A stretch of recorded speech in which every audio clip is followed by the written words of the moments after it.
So we have people talking about money and politics and how to change that and get people's votes to count and stuff, and that's all good that people are talking about it, but whoa, let's take a step back first.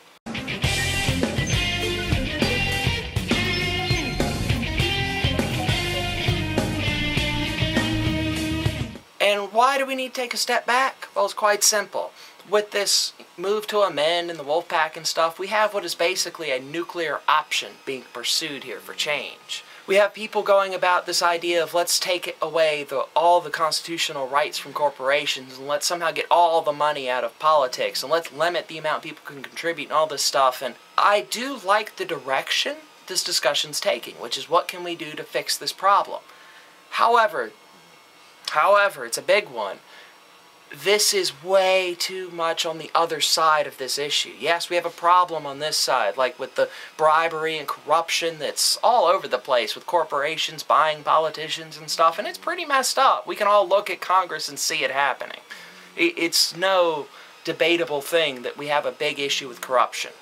But I don't think the answer is to swing all the way on the other side and just say, well, they can't give any money and we're limiting everybody to like $2,000 or something and nobody can contribute money beyond this much and let's just slap down these regulations as hard as we can on it, because it's become an emotional response where people are outraged by an issue and so they want something done, damn it. And the something they want done, damn it, like it is very often when people jump into an issue with their emotions running high, is an overreaction.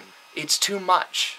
And again, this is not to say that there doesn't need to be something done. I fully agree with that. In fact, I think that we need to really be exploring and talking about all the things we could do to perhaps at least ameliorate the situation that our government finds itself in, being bought by all different manner of powerful people. And a lot of people have that thought of, if we're going to do something about this, well, I'd rather this happen than do nothing at all, but that's a false dichotomy. Because it's not like there's only two answers to this problem. It's not like we either amend the Constitution or give everybody permission to be corrupt as they want. It's not that simple. There's a whole mess of nuance involved in this topic. Whole layered nuances, because let's talk for a moment about drawing a line somewhere. You can only donate X amount of dollars no matter how much money you make. Well, wherever you draw that line, you're going to run into the issue of people who, in a reasonable level, wish to give more. Well, what if it's $2,000? They might want to give $5,000. Is that really that much more unreasonable than $2,000? Well, it gets iffy. And then you have to start talking to other people who have more money, or groups that put their money together, you know, like individual people that pool their money together and then want to donate. There's a whole slew of things that get involved in this, and maybe you still say, well, just chop it to $2,000 or whatever and let everybody else sort it out. But that's a very, very emotional reaction, I would think, to this. And quite simply, we don't solve problems with emotional, immediate, visceral reactions. It only creates more problems. And I think, more importantly than just talking about the individual nuances of what these laws or amendments would do, is they're missing the real issue here, I think, which is cultural.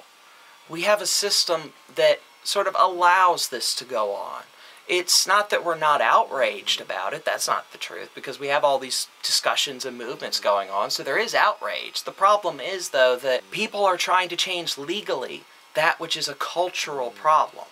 And yes, you could perhaps come up with a much more reasonable legal answer to this that is well thought out and balanced. But the true core issue comes here not about some loophole in law, but about the fact that we have a culture that tolerates this on at least some kind of level. Sure, we're all outraged about it, and we want to do something about it, but are we doing that with our votes? Are we actually voting this way, or are we just voting for the Democrats or the Republicans because that's who we support based on something? Are we actually taking the steps to effect change within the system that matters? That's really where I think we should be. If you don't want candidates who are bribable, don't vote in candidates who are bribable. And yes, that's a tall order in a sense, because how are you going to know, right? But when you have a candidate who is bribed, don't vote him back in. Because if you vote him back in, you are tacitly saying that you approve of his negative behavior. It's just that simple. oh, well, I believe in his other issues. Well, okay, then the other issues are then more important to you than the corruption. And that's fine. I'm not saying that you have to take that as your most important issue or whatever, but be aware of that. If you're voting in the politicians who take the money from the major corporations and who take all of these donations and then act based on that instead of the will of their constituents, well, somebody voted them in. And it wasn't just corporations who voted. It's the people who vote. So there are people approving of this behavior, or at least being ignorant of it. And for all the talk of legally changing things, we really have to change us, I would think, first. Us as a culture, as a people. We need to stop looking at politicians just based on who gets the most face exposure, who can pay for the most advertisements, who can just get their name out more. We as a people need to be more discerning. And that's not to put all of the blame on us either. Yes, the corporations have their blame in this, being the people buying our politicians. This does not absolve them of that. And the fact that they do this so wantonly without any regard for our actual system is pretty disgusting. The problem becomes, though, a system that allows this to happen. Like, for one instance, we don't have people discussing lobbyists as an issue. We're talking about amending the whole Constitution, for God's sake, and we're not even having a full, realistic discussion on what we could do perhaps to limit lobbying. Which is, I think, a much more reasonable angle to approach this issue from than let's just strip all corporations of the ability to do anything like that. Let's talk about our lobbyists and how they have an unfettered access to our politicians. Let's regulate them more. Let's keep a better accounting of what they're doing.